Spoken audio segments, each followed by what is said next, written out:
I always wanted to do before was like just lead the team, like a group of people, and try to play it, for example, like my own way. Because usually before it was just like half and half. So like me and Zach, like early game, and then his is like late game, for example. And sometimes like we kind of butt heads at like what decisions to make and stuff. And then in this team, like all they needed just like someone to lead. And yeah, this is like what I'm aiming for this split. Well, we'll see if Xmithy can lead Immortals to a win. Welcome back. The teams are gearing up for round 2 of Phoenix 1 versus Immortals. We're about to jump into Champion Select, but Immortals doing a little chatting backstage to right the wrongs there. They just seem to keep getting taken apart in the fights by Phoenix 1. Yeah, they really did. I mean, they drafted a pretty good comp, but they weren't ever really able to kind of get the pieces together, have those 5v5 team fights that they would like to have. And you know, we talked about even in pick ban, and Cyrene mentioned again on the analyst desk, you know, Fiora would be a great pick. When you blind pick Shen and Fiora is up, that's something that Flame likes to play. It gives you a super clear win condition as well. You just split and match there, and then it's like you don't really have to deal with the intricacies of collapsing on the split pusher or finding the right fight and things like that. So, you know, maybe we'll look to see if Immortals are able to draft a kind of easier to execute composition this time. I agree with that. I feel like something like Fiora, you could say, unlocks Flame a little bit more in his style of play. Yeah, especially when a lot of the problems that he has, it's not about individual mechanics or anything like that. It's about communication. It's about being on the same page with the team. And we saw that on the Jarvan. And the Jarvan has to work very well with the Orianna and with the rest of the team on when to engage and how to engage in these sorts of things. Whereas with Fiora, I mean, yes, you need communication and split push as far as the push and pull, but for the most part, you're just on an island and you kind of just do your own thing while the 4-man squad tries not to die. A lot of people didn't like that before. Now they want to be on. Now they just want to fight on the island. It's been changing. The island is a great place to be if you're the Fiora, because Fiora owns the island. So nice. It's your getaway. Little R&R. Ken and Thresh, a few of the same things we're seeing here against Ole and Flame. And there's the Ivern Zyra once again. A lot of control being taken away from Phoenix 1 in the composition with those. It definitely is. And I mean, Ivern is something that is so powerful, especially in combination with the other shielding supports.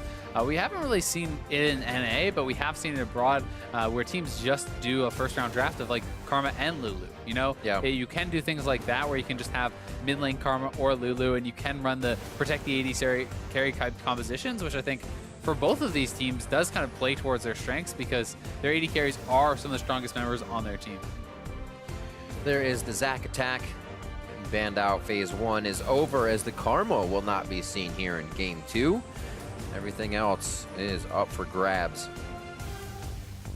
I definitely expect, I think, probably just first pick Lulu. I think that is very, very strong if you want to go that route. It's an easy blind pick.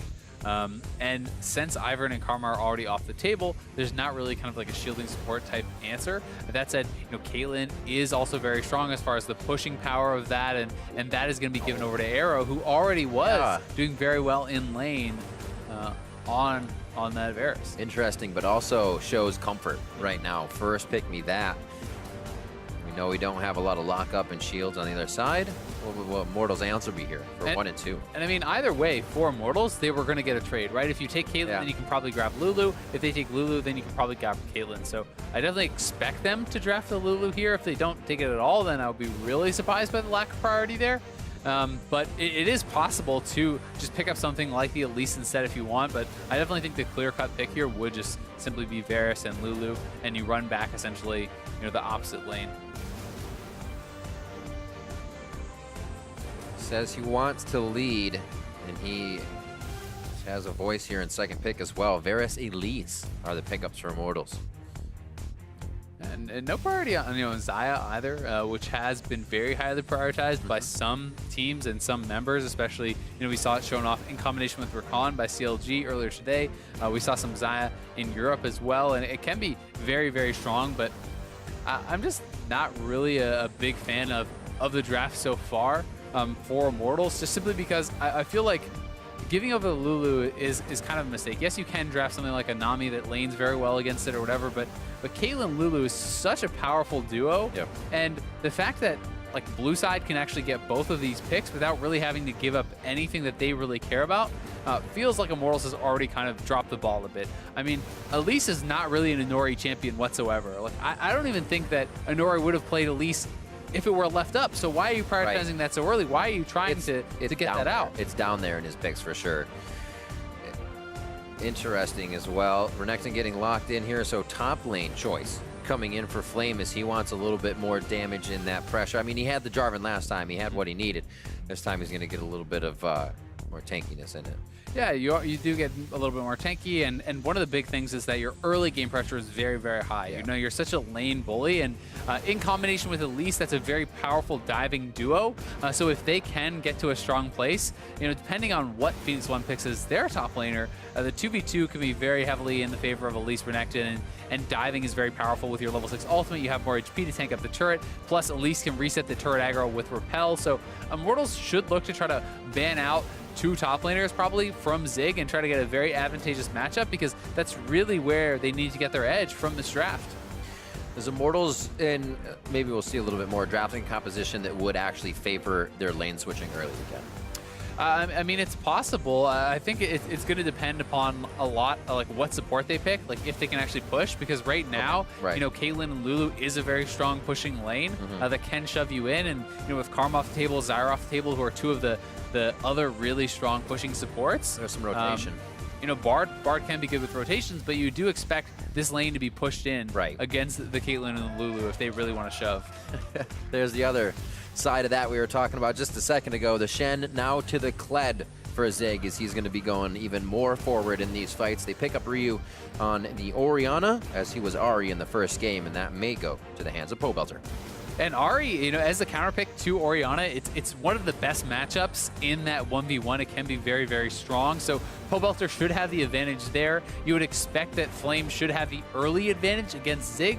But that said, this as a teamfight composition from Phoenix One is ridiculously powerful. And the engage is going to be so strong. It's so easy to actually deliver that shockwave, because you pop the Kled. Olaf is charging in behind with the Orianna ball on them, and you can pick people off very easily with that. You can initiate team fights very easily with that. And Olaf just does not care about any of their CC. There's no like shielding, so there's no peel, because you know, Cocoon's not going to do anything, Charm's not going to do anything. You can't actually stop him. So it's very, very scary for the Varus to have this shielded up, powered up Olaf charging you down. Well, we'll see if Cody's son can keep himself safe. Varus not having the most escapes in his kit.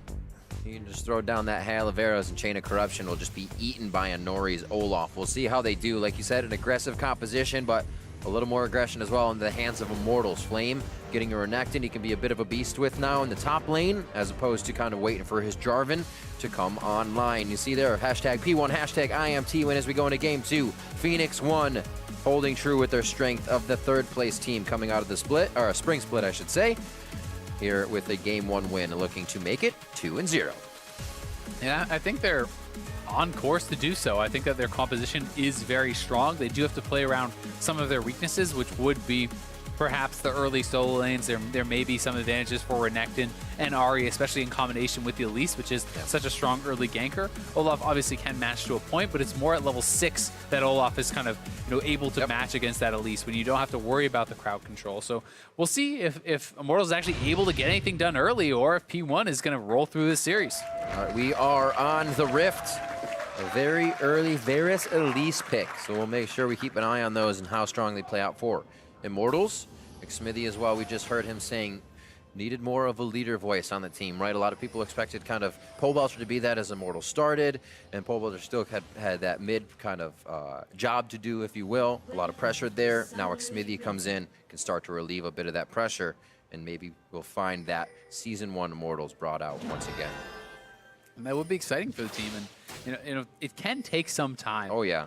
When you have a new leader on the team, a new voice, because it can give you a new way to actually play the game as a whole. And you know, Dardoch to Smithy is a very big change.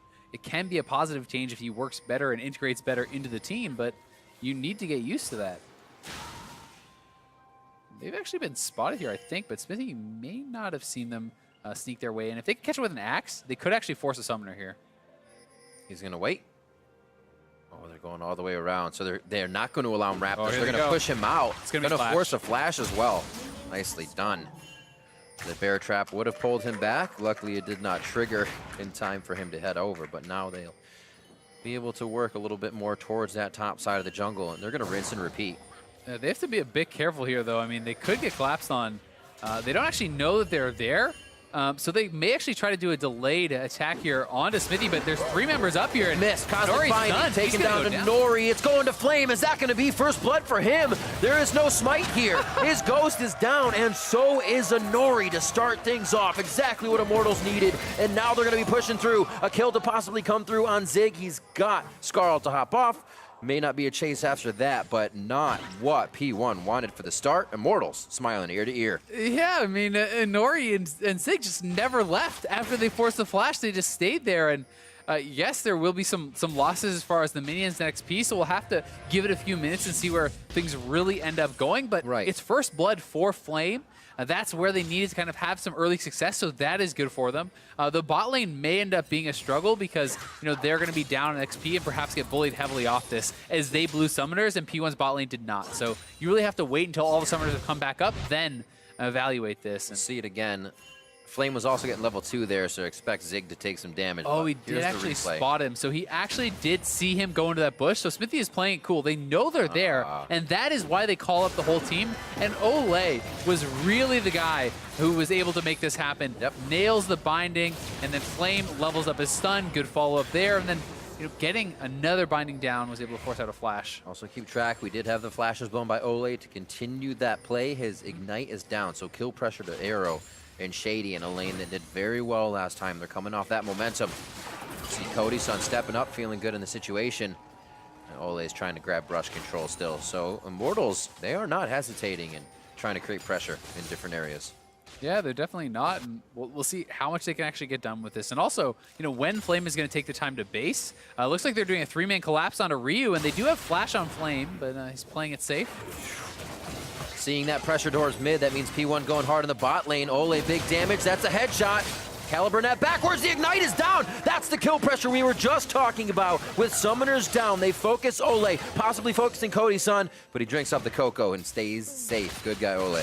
And that's exactly why you have to kind of wait to see who really got the edge from that, because their bot lane was down on summoners because of that invade, because of what happened. And the fact that P1's bot lane was able to capitalize on this means really level 1 did not matter now.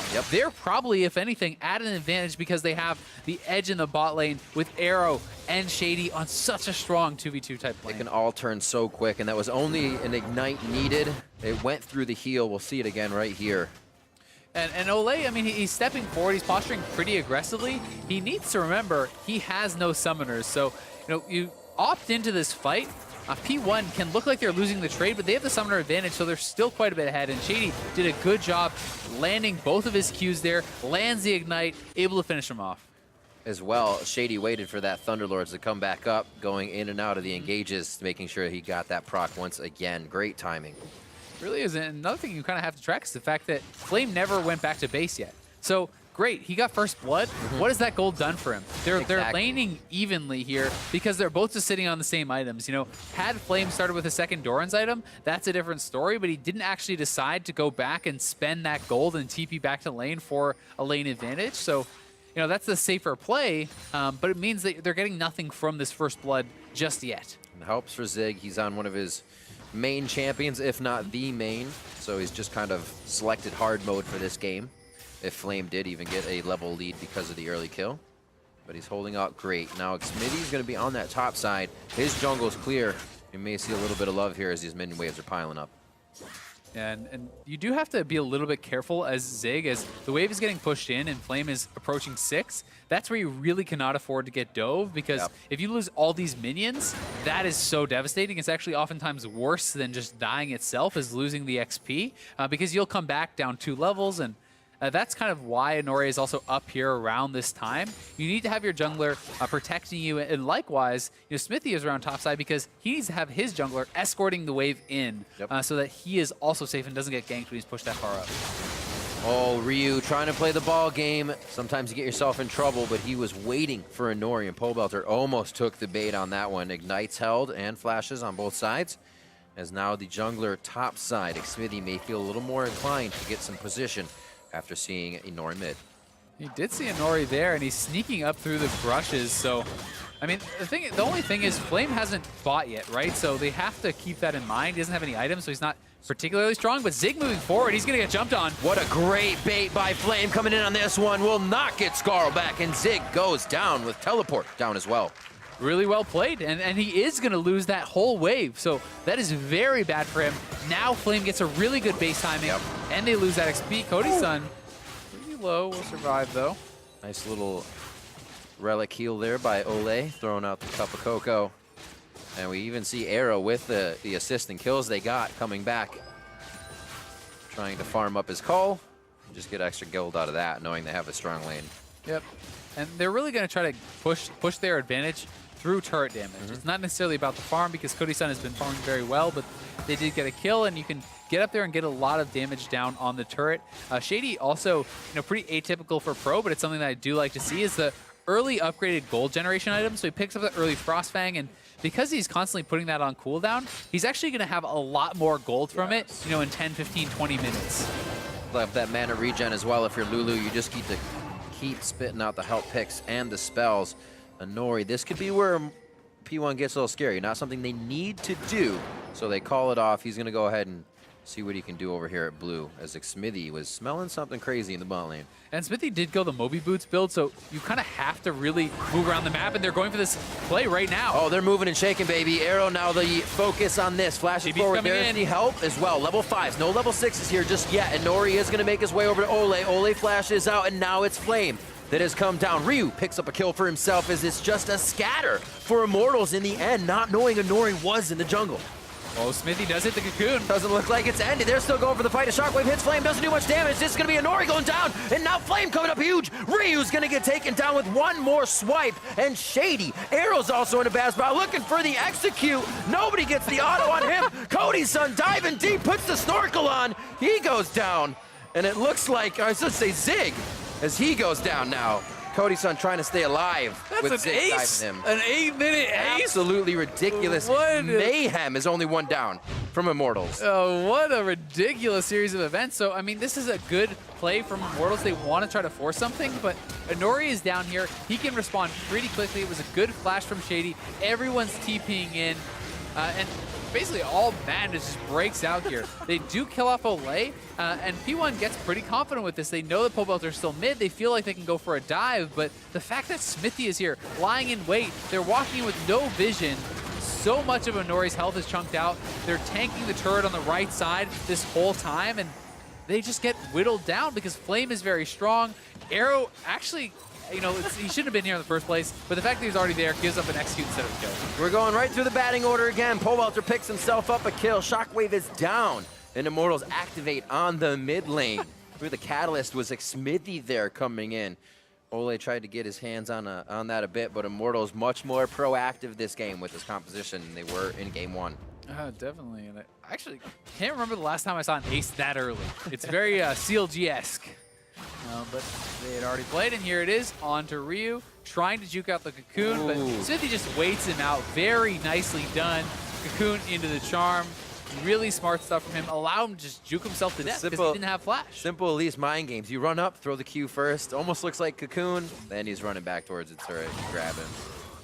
Nice farming. Love watching Zig do this. Yeah, I mean, with the Moby Boots and the Aether Wisp, he's so ridiculously fast that he's going to get right up in your face and be able to kind of do this sort of a play. And unless you have a summoner, you can't actually really do anything about it. He'll just run up point blank. Well, that's what they're betting on. Both summoners down right now for Ryu, and he's actually been playing the mind game, if you will, with the ball and throwing at Polebelter. So Polebelter has had the upper hand.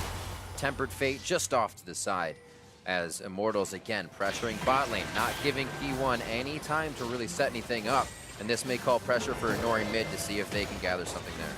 And it should be first turret. This is actually super smart from Immortals, because if you think about the advantage that P1 was accruing was really the turret damage. You can see that bot lane turret was so low, and you come down, you make this play, and then all that is essentially for naught. They get first turret anyway, they open up the map more, they can control vision, and that's an Infernal Dragon that they could look to next. Turrets like that as well for Immortals, I feel, are ones you can predict the team's going to take, and they can make something else happen on the map for themselves. It being so low, you know someone's going to be down there. You can take the fight if you want it. It's all easier said than done, but just about 2.4 thousand gold in the lead already. Immortals may be able to do whatever they want. Here we go for that Dragon as they recuperate from the backing. Or at least just grabbing vision for now. Maybe they'll take the fight knowing it's a long lane. I mean, they could just go for them again. They're so far up. There's no turret here. You're not safe, and Elise is back again. And that is why they took the Varus, the Elise to begin. Unfortunately, it cannot continue this time. One safety minion up. Are they going to take it? Pole Belter goes to the wall. Oh, finds Arrow, the kiss of death.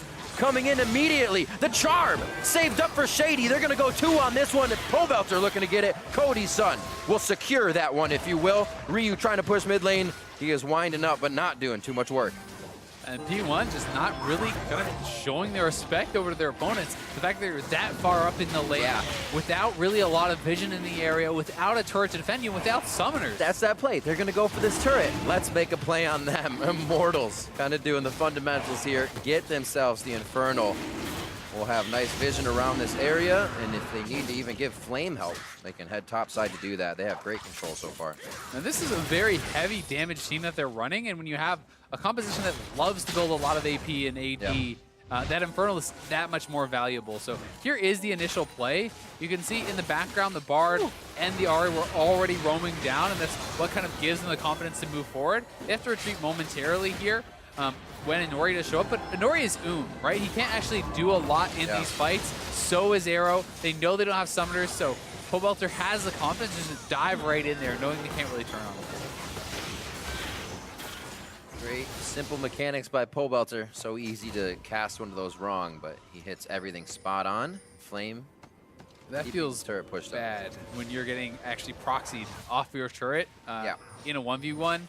And Flame is playing a very strong early champion, got first blood, picked up a couple more kills in that bot lane ace, and he is just so much stronger than Zig at this point that Zig is really getting bullied and falling very, very far behind. And it seems like we saw, Jarvan last time. We were talking about the Fiora for Flame, but now the Renekton. It seems like the Fiora, the Renekton, more than just one engage. The Jarvan kind of leaves him with the one option. The Renekton continues to go in the fight, and that seems to favor Flame's mechanics, Flame's fight style. Yeah, and I also think that Renekton can kind of be more aggressive and push an edge in the lane more than kind of this bruiser, tanky build that is the same thing for Jarvan. I just think that Renekton is more of an early game champion. Yeah.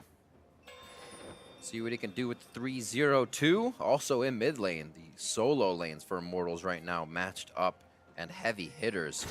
About 14 minutes in. We'll see how they use it. If they're kind of going back to somewhat of a laning phase. They've broken out of the bottom now because they need to use this pressure, and it looks like they will put it mid. And you want to see Immortals continue to look to make plays, and this is a good attempt because now you can get a little bit of damage down on the turret. Had they landed that should be a kill. They don't, but they need to constantly make plays because you do not have as well of a scaling comp, right? You have a Bard versus a Lulu. You have, the Elise is going Moby Boots and getting picked off. You don't have an Elise at the moment, actually. 30 seconds on the clock for Xmithie with no teammates behind him. That's tough, and maybe that's the thing, though. You need to constantly make the plays and push the edge, because if you get late game 5v5 with this composition, with the Orianna, the Caitlyn, the Lulu, and this big beefy front line, it's going to be so hard for Immortals to match up. So despite their early game success, they need to get more, and they're trying to do that. Nice slice and dice, keeping on the front side of the fight. Ole could get a long Cosmic Binding now against the turret. Doesn't find it. Actually, Scarl popped off, but they're still going to get Zig. I've actually never seen him have this much trouble from a team on Kled. Yeah, he really is getting picked on, and Flame's just doing a great job. I mean, he's got that early advantage. He's really pressuring it. Zig didn't think he had a chance to get out, decides to not even blow the flash despite having a lot of time to do that. Just kind of accepting his fate there. But it means another turret, and this is exactly what Immortals need to do, and it's kind of what they failed to do, play to their win conditions in the last game. And having some series of wards as well isn't even helping P1 at this point. The journey is just allowing Ole and the team past these wards, past any of the vision that would keep you alive, and it's like you're getting a Zac engage from everybody on Immortals right now. Yeah, and it's one of the things I really do like about Ole as a player. He's a playmaking support. He plays stuff a lot like Morgana. He likes Thresh. He likes the Bard. He's very, very good on these explosive champions, and it's something that Immortals kind of had lacked for a time. That playmaking player, someone to look to make something happen, and I like the fact they're putting him on a comfort pick here, and he's getting something done. 2 Rift Heralds for Immortal over these past 2 games. We'll see if this one allows them to take a turret. And we'll view this fight one more time. And he goes in. I mean, Zig is already very low, so he is probably correct in thinking he can't actually get out here. Yeah. So does just decide to save that summoner. And the big thing is they got the turret afterwards, so they're trying to continue extending this gold lead. But meanwhile, you know, a lot of farming going on for Anora. He's actually a level up on Smithy, despite the fact that Smithy has gotten kind of more done. And, you know, Orianna is very close in gold. The Caitlyn is getting pretty strong, has cashed out her call, took down bot lane turrets. So P1 is going to get to a point where even from behind, they will be pretty scary in the team fight, as long as they can try to make Immortals fight for every inch, not just start giving up too much. Still waiting for the scaling. Oh. And oh, not close enough for the binding. Chain of Corruption's flash as well. Everything at the last second, and the cleanse immediately to make sure that does not stick. But Immortals all over the map is just coming out of the woodwork, and P1 is not expecting it. I mean, it's another play from Olay, right? Force both the mid lane summoners. Cody-san timed his ultimate very well, so Ryu did have to use both those summoners, like he called it out, with that cleanse, and now right onto that mid lane turret. Orianna had to back up, and they don't really have the wave clear to feel safe to do this, it looks like. They have to call Zig over. It might be the engage. He actually stops halfway through and turns back to the top lane, knowing that the wave is cleared. A few wards are behind Immortals, but really no position for Zig to get behind them and get a clean engage. The team has a lot of safety to get out with that magical journey. It's like Immortals still playing it safe too. They'll get pushed back. They're not going to take every fight just because it comes to them. They are playing their win condition quite well here. Looking at a 3,000 gold lead, just about 20 minutes in. Yeah, they really are. The one thing going for P1 though is if Zig can stabilize against Flame and just hold that lane even, you know, you don't join the fight, but he doesn't either. In the 4v4, P1 is actually very, very even, pretty much. Like, they're actually pretty reasonably tied here, and with the comp advantages, I think that they can match up 4v4. Most of the advantage is on Flame, so if Zig can stabilize, they can look to try to fight it out 4v4. Got his Black Cleaver, currently sitting on 1,200 gold. So Zig does have items to get. He's trying to clear out these last few waves here.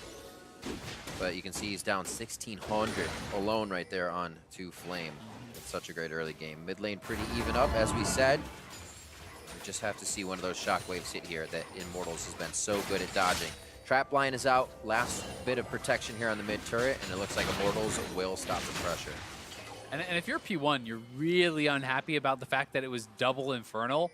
I mean, that is pretty brutal because Elise is building damage, well, going into some tank now, but, you know, a lot of AD on Renekton, on Cody-san. Belter is going to get a lot out of this. Like, everyone is going to get something from this, and the fact that you're able to pick up double means they're able to get these pretty easy objectives without having to force anything too crazy. Nice reaction. Always worth a try, but it is very hard to hit. Especially if Belter was kind of playing mind games in the mid lane. As an Ahri versus an Ori, sometimes you'll sit near the ball. You're ready. You're saying, oh, yeah, I'm a little slow to the hit this time. And you'll always get that Orianna to play the ball game with you. Here comes Rift Herald. Yep, on the top side. Exactly. He held on to it, didn't even spend it on that low HP turret. And it's going to get a lot of damage down here. They're sieging aggressively. Can they actually kill the turret? Probably not. Almost, though. That's like almost an entire health bar on that turret. So now Flame can actually get back in the isolated 1v1 in that top lane. And 1 or 2 hits, and he will take that out. So that's now the safety of that removed from Zig. See, Ole playing pretty scary up here, but also making sure Cody-san could possibly get out alive, waiting for the blast cone. He's over, and he is to safety. Flame now, lane to lane. He's doing coast-to-coast work for the team, making sure everything's pushed when it can be pushed. He's just close to the CS that Ryu has right now, as he's been keeping himself up in farm. So it seems like P1, without that early game, definitely on the back foot, not able to find their way in. It's almost kind of flipping that first game over. We saw P1 engaging all the time, and now they're having trouble even finding a way in. They definitely have been. Pretty interesting second buy here from Smithy. Early Knight's Vow, actually, for Cody-san. Already linking up with him. So to me, this really does tell you that they're trying to actually push their edge now. They're trying to, get Varus to the strongest possible point that he can be at because he has a lot of their kills and already on 2 items. You get him a nice foul on top of that. If you can keep him alive, he's going to be very, very powerful in the fight. But a lot of interesting itemization options here. Like, Zig, he picks up a Caulfields. That could be a Death Dance. It could also be a Mob, but they're looking for an engage. As Flame is bot side, we'll see if they go for it. Zig could throw it down here. He has the entry right to the back line, but he can't really see the front line. The ward just got placed, and he did not like what he saw. Flame teleport up. Looks like he's going to wait on seeing Zig come down. And he's just going to zone him off the creep wave, right? Try to force Zig away, and Olay is here. Ultimate rather coming in from Zig. Shady just on the other side.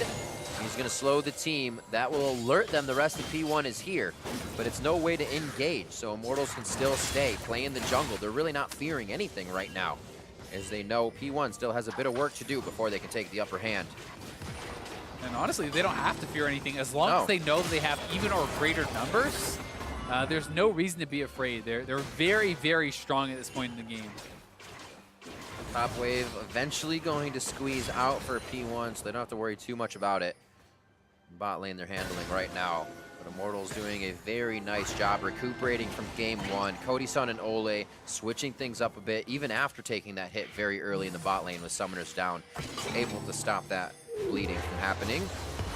And again, Ryu, a very big focus here. They know that's a game-changing ultimate from Orianna. That's not the first Tempered Fate we've seen for him. No, definitely not, but he has been able to do a pretty good job avoiding that. The fact that Immortals now got all this vision around the bot side jungle gives a lot of safety to Flame to play aggressively. He'll know if Olaf or someone is kind of coming over there, and if he actually has to be safe. Looks like Ryu expended his Shockwave and Kovalter expended his ultimate, so I'm assuming that was a trade there to dodge out on that Shockwave. Gotta try. As many times as you know she's gonna Spirit Rush away, it's Spirit Rush or Shockwave, right? So you take it, you go on it. Yeah, and I think it's a good trade for Ryu if he can get that every time, because he is just trying to farm. He is just trying to slow down the game, and if you can make Pobelter blow his kind of playmaking ultimate every time, then it's harder for him to really push the pace, right? And as P1, you want to play the slow game from this position. They're both just about 69 seconds for Pobelters and 68.5 for Ryu, so as soon as they come up, they are firing right at each other. Ward clearing going on by Immortals, so they can make one of those plays count. The one thing you obviously have to be scared of, though, for Ryu is if you drop that Shockwave and he ultimates past the ball aggressively, then you could be in trouble in an all-in. It's scary. But Pobelter hasn't really had the confidence, or perhaps hasn't had the vision to allow him to do that.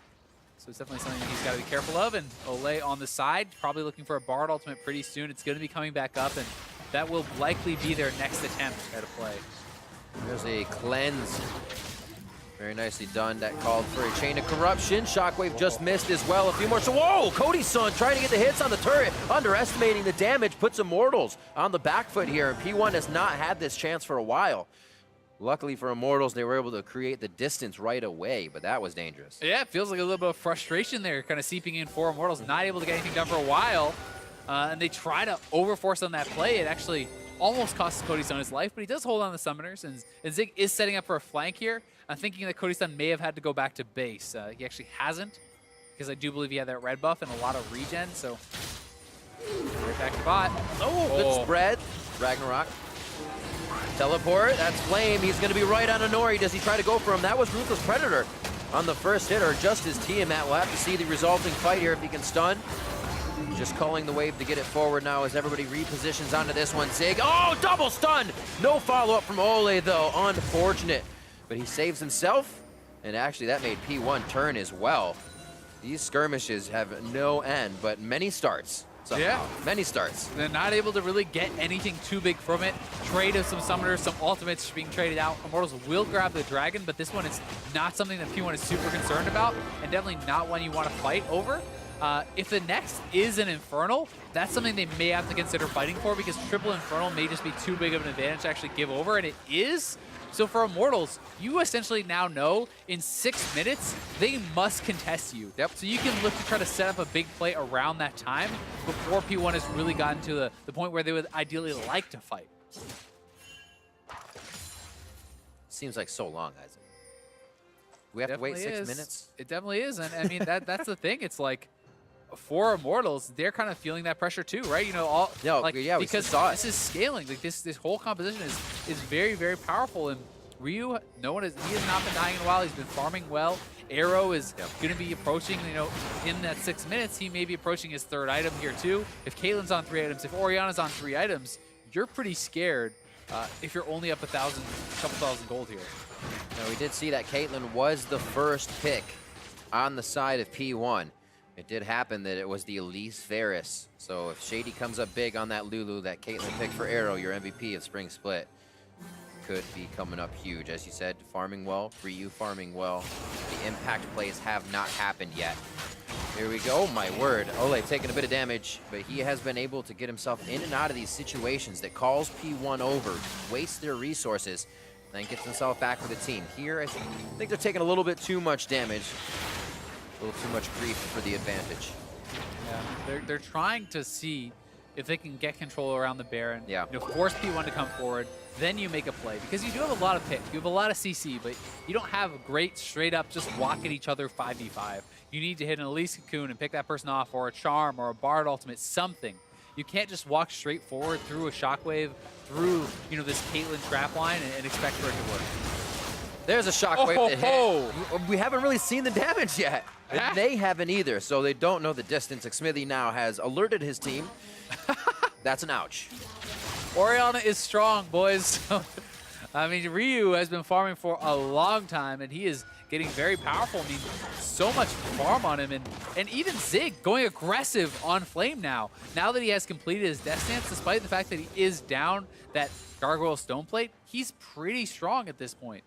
See Ryu chatting it up with the team right now as they make calls off of that move. Knowing that they have Xmithy down means this is an opening. Pobelter is kind of coming around behind them, though. Oh, they may look to set something up here. Arrow gets caught. They will look to fight. Pobelter now in a ward. Actually, he's cleared it with his sweeper. And that's not going to be an engage. Somehow Arrow gets himself to safety. Ace in the hole onto Pobelter, as that has just been continuous from first game to second game, as the AD carries have even changed that champion. Okay. Interesting interaction in the journey to the bear trap. And it looks like they are going to get themselves some damage on the turret. Good wave clear here from Cody's son and Ole. And now Pobelter waits. He was patient on the outside, biding his time. And can Flame actually be the one to cut them all off? Level 3 ultimate. Zig's looking for him. They feel like he could be coming from that right side, and Nori will be the face check. This is not a resulting fight, but it might mix things up for a second. Just not able to actually continue the play. P1 is just playing so patient, and now it's Ole caught. Shockwave. Very surprised it did not clear out Ole. He must have got a heal down on himself. And it looks like a flash there. As he gets out, summoners are coming back up as well for Arrow. He'll be a little bit safer on the Caitlyn. And I think both teams... Oh, they are not going to wait for ultimates, but finding a Nori on the Cocoon is not the one they can take down. Exactly. And Nori is so good at actually face checking into this. You have the Lulu behind him for the shields and the speed ups, and if they commit to it, you ultimate, you run right out. So it is definitely someone who is pretty good at playing from those scenarios. Zig with that death stance doesn't really mind taking a little bit of damage here and there. He can lifesteal that back up, and Ryu is getting very close to his third item. In fact, he actually decides to purchase that Ludens instead of waiting for a death cap. So he has his 3 items. Yep. Arrow's on 2.5, and there's still 2 minutes until that dragon spawns. So these guys are going to be at very, very strong points. Pobelter working off the ball, making sure the team, he knows they can defend mid. They just did it with Cody's son and Ole versus 3 for a while, so he is not needed for wave clear. That's going to be the hit. Xmithy's in it as well, and they have a Nori on the other side. Pobelter coming from the side. Teleports there. Ryu gets hit. Wild growth on a hit from Shady. He's been on point with the ultimate, but can he save the rest of the team now? Zig in a bad spot, tries to get to the back, and Immortals are starting to crush the health bars of P1. Both teams gather with each other. Cooperating now on either side of this mid lane. It looks like a Nori still trying to gain vision, but nobody went down in that fight with the safety of the supports and their teammates. Yeah, again, just it ends up being one of those fights where it's just a trade of summoner spells and ultimates, and no one does go down. It looked like it was kind of some of that anti-synergy with the Cocoon landing on Ryu as the Bardol comes in. You may have wanted to just deal damage into that with the cleanse not up, but Zig does need to reset. He needs to get his health back. And try to get healthy and back out there on the map, because 45 seconds until the Infernal, P1 needs to have vision around this, needs to try to set that up, because if Immortals get it, they should be able to close it out. So that in my opinion, should be the focus for Immortals, even more so than perhaps the Baron right now. But obviously, you do need to keep in mind that your opponents could look to rush and trade. Yep. Immortals putting up a very similar game to P1. Look at Flame in the solo lane, Pobelter in the solo lane. That was Zig and Ryu last time, doing very well at 3-0 whatever and 3-0 whatever. Now it's Flame at 3-0-3 and 3-0-2 Pobelter. These guys going off quite well. And now they're looking somehow to close out this game. They've also done a very good job at not giving P1 an objective to fight at. And Zig is top without TP, so P1 may just be making the call to not even fight for Infernal, which seems bizarre to me to give over a free third Infernal to this team, but I guess they don't feel like they can fight for it. They feel like they're too weak right now, perhaps, and they may try to force around Baron, but they're not going to be able to do anything. Cody Sun's going to take this easily and then move back up to the team, so that's really big for Immortals. Flame has also taken top CS, got his stone plate as well to be a beast if he needs to teleport into the fight. Remember, those teleports are now mismatch as Immortals are solo grabbing objectives on the map. That's 4. And now in another few minutes, they're going to be able to go for that Elder Drake. As we said, knowing they can force that fight. In the previous game, it was the same situation. 10-6 here, 32 minutes in, as the Baron Vision starts, but it's just the jockey for that area.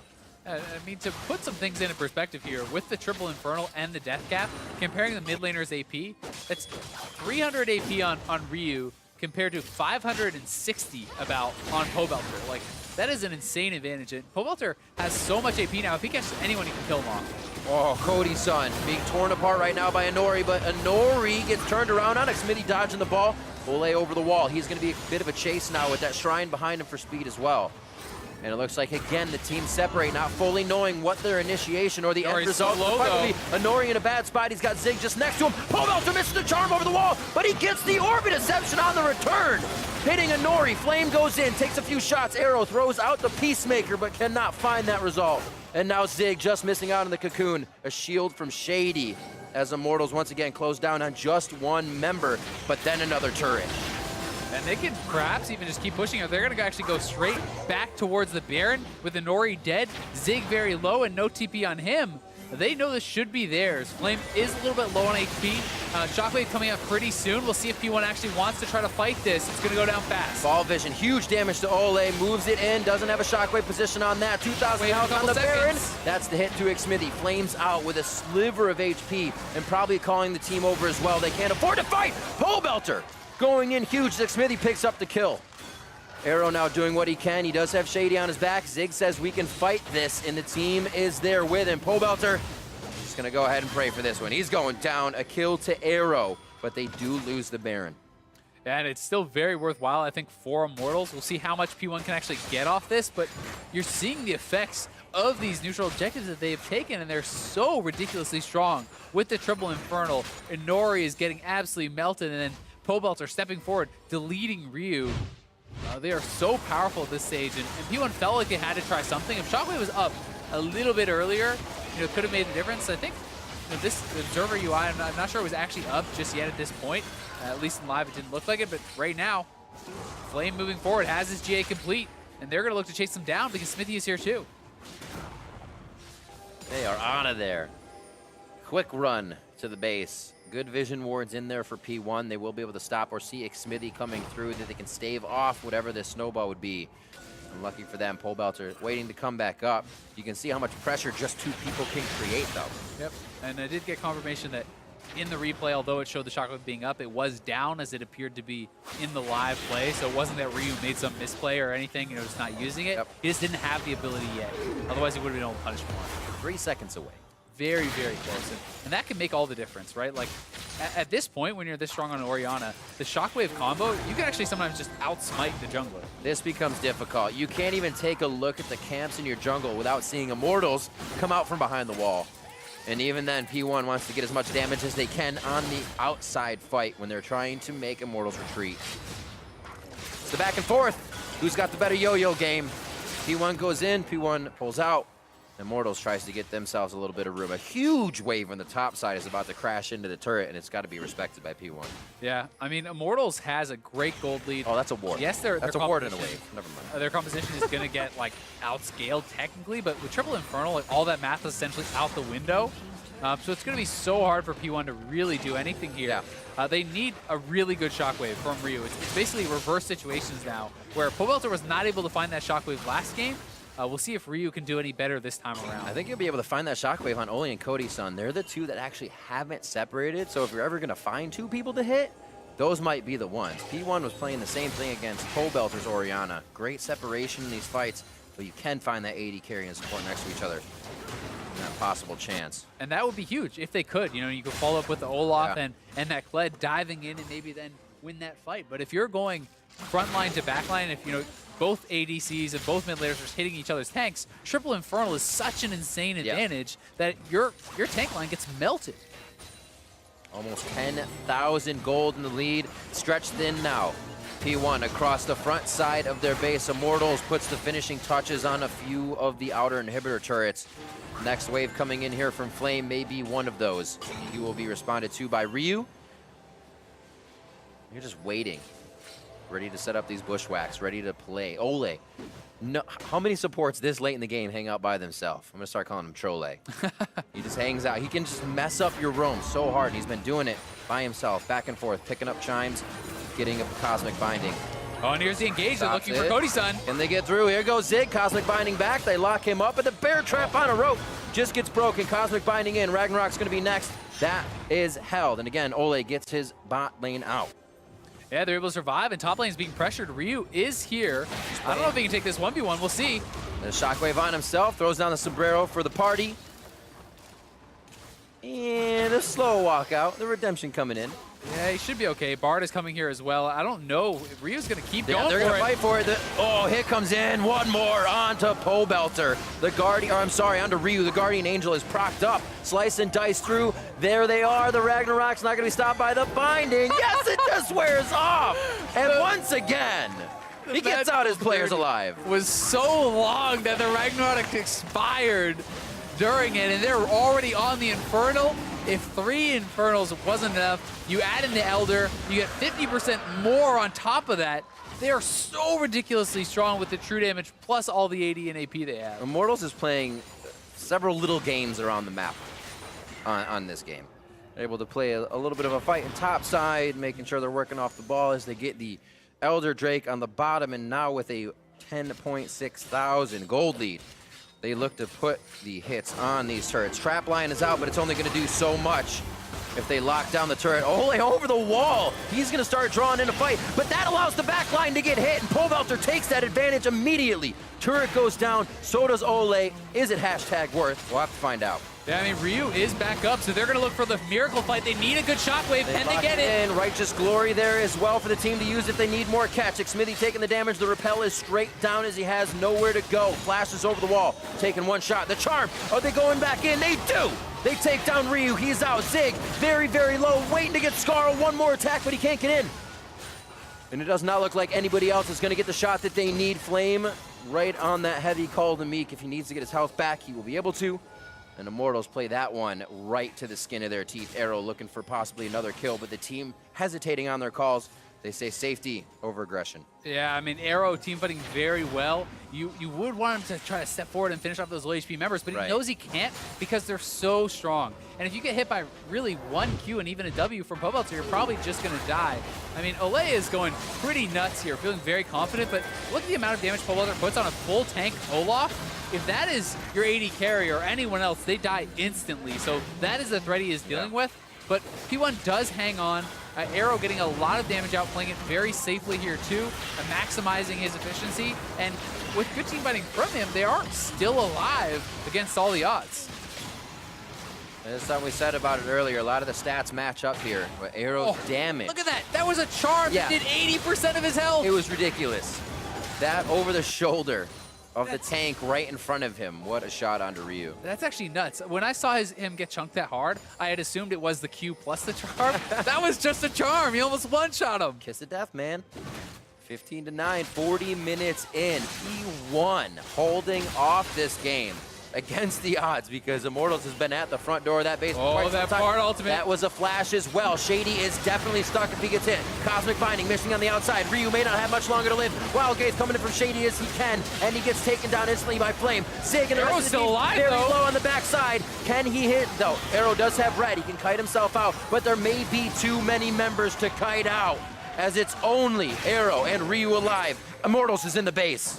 They are, and they have the minion wave there. They're going to get at least one more inhibitor, but P1 is going to heal back up. They're going to get back out there, and these are some low health bars for Immortals, so it's a little bit risky if they stick around. We'll see if they try to go for the end. 30 seconds, no shockwave. Arrow can still deliver that damage. The trap line is set, and the headshots could be the catalyst to keeping the base alive. Xmithy goes down, the ball will not reach, and no dissonance damage to follow through. On the Arrow in a Nexus. bad spot now. He finds 2 members of Immortals. The Nexus is now going to be in the eyes of Immortals. And 20-9 in a turnaround game 2.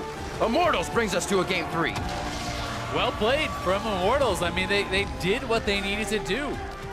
They did have some trouble closing it out, but the objective control really paid off for them so big. Grabbing those 3 Infernals, getting the Elder Dragon, and really that was the biggest difference throughout this game because P1, they got behind early, but they were able to delay. The fact that Immortals got triple Infernal and kind of controlled the map like that was really their edge and the reason they won. Props in both games now to the solo laners. P1 had it in the first game. It was all about Flame and Ryu. This game, it was about Zig and Ryu. This game about Flame and Pole Belter playing so well. Bot lane coming up after that huge hit in the beginning, but Immortals really stepped up this game. Game 1, they seemed to be okay with things happening. This game, they wanted to make things happen. Yeah, they did, and they had to because they picked this pick composition where they're going to get outscaled, they're going to get out team fought in a 5v5. I mean, look how close some of these team fights were, and they were up, 17,000 gold with triple Infernal, and these were close late game team fights. So had they not made so much happen, gotten all those neutral objectives, they certainly would have lost late game, but they were able to execute it, and we're going to game 3. I love it. Great start to the summer split. We're going to get 6 games on day 1, and there's still 1 more to go. For more on how Immortals tied this series, let's hand it off to the analyst desk. Thank you, Riv. Going to game 3 again here in our second series. This time, Immortals striking back to even it up 1-1. But I got to be honest with you, I did not expect that game to go as long as it did based on how it started. I mean, we had the craziness at level 1, blowing lots of summoner spells and even getting kills handed over. And then we have the 8-minute craziness to the bot lane, which we'll get into. Before we do that, let's look at Champion Select again, because minor adjustments were made by both teams. We swap out the Jarvan for the Renekton, and then we get the Bard here for Ole, and I feel like it's an entirely new look for Immortals. Yeah, and I really like that because you think back to Ole's champion pool from before, loves things that pick, Thresh, Morgana, he's even pulling Thresh bans, right? This guy loves to play champions that catch people out of position, and he can identify that very quickly, so I think the Bard is a really good playmaking champion for Ole. And then they also had a top laner that could shove out that Flame looked very comfortable on, and they went with just overall a more pick-centric composition instead of team fighting, which I think does suit Immortal's style a little bit better. That said, they were aided by 5 early kills here at 8 minutes. 5 for 1 in the bot lane. Let's take a look at this Clown Fiesta. Yeah. as it develops. One of them is an execute, though, so they didn't get That's full credit for that one. But I think one of the big things here is the TPs come through, and then Ole gets caught out on the side. Right now, Cody-san actually goes up to kill some minions to hit level 6, and he just continues to make sure that they can have that ultimate. And then the rest of P1 actually wrap around, and this ultimate becomes crucial here to lock down Inori, and it actually spreads to Ryu to keep him in place and deal some extra damage there to get them and pick up those early kills and then have the wraparound. And Arrow really just wanted to help. He just walked straight through the turret, but the fight's already over by the time he gets there. Gets the execute off, but 2 kills over to Renekton. That sets up, as you mentioned, Flame on a split pusher. Looked very comfortable on this champion. Also had the gold to make work with. Exactly. And I think a big thing, like Azale was talking about it right there on the desk, that this was a team composition that kind of got outscaled from Immortals, and P1 would just out-team fight you, even though they were so far ahead in the late game. Immortals still struggled a little bit in the team fights. It doesn't seem to be their forte to begin with, but also that composition could have been bad, but that was a fight that got, slingshotted back on to the Phoenix One, and they started it. Now the sun has set here in LA as we get a look at Pobelter, our player of the game this time around on that Ahri. I know, Zyrene, you loved the build path taken by Pobelter, considering the state of the game, both the gold that he had as well as the dragons picked up. Yeah, a lot of Ahris will go things like Banshee's Veil second, and you really want Void Staff like third item, but he went for a Death Cap as well as a Morellonomicon and a Luden's Echo. So he was actually, when they got 3 Infernal Drakes, he was getting over 120 AP from those Infernal Drakes, making so much use of them that he was able to run into those team fights, Spirit Rush in, W, really didn't have to hit any skill shots, and then people were just dying left and right. Yeah, I mean, you heard Azael talking about when the charm hits in the late game, so he did hit the skill shot. It did 80% of Ryu's health. He doesn't have to hit it. He could have just W'd and probably killed everybody, Spirit Rushed around,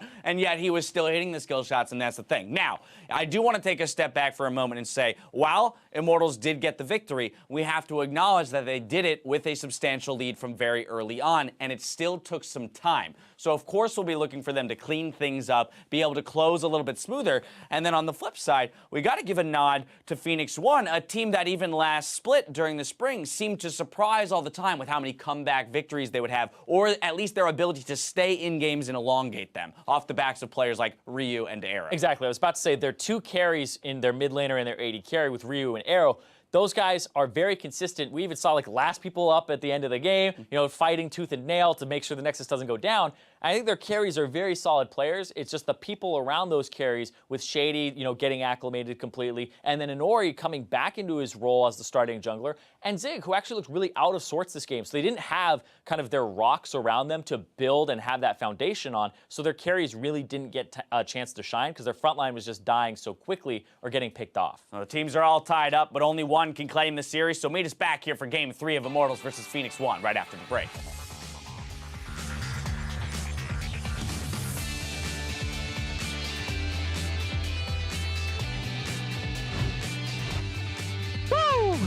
Let's go. Let's go. High energy, guys. High energy. 3 members up here. And Missed. Nori's Cosmic done. taken He's down gonna to go down. Nori. It's going to Flame. Is that going to be first blood for him? There is no smite here. His ghost is down, and so is a Nori. Doesn't look like it's ended. They're still going for the fight. A shockwave hits Flame. Doesn't do much damage. This is going to be a Nori going down, and now Flame coming up huge. Ryu's going to get taken down with one more swipe. Are they going to take it? Pobelter goes to the wall. Oh, finds Arrow. The kiss of death. Hold up. I'm here. Play. Keep going. Wildgate's coming in from Shady as he can, and he gets taken down instantly by Flame. Sig and Arrow's still alive, very though. low on the backside. Can he hit? No, Arrow does have red. He can kite himself out, but there may be too many members to kite out. And 20-9 in a turnaround game 2. Immortals brings us to a game 3.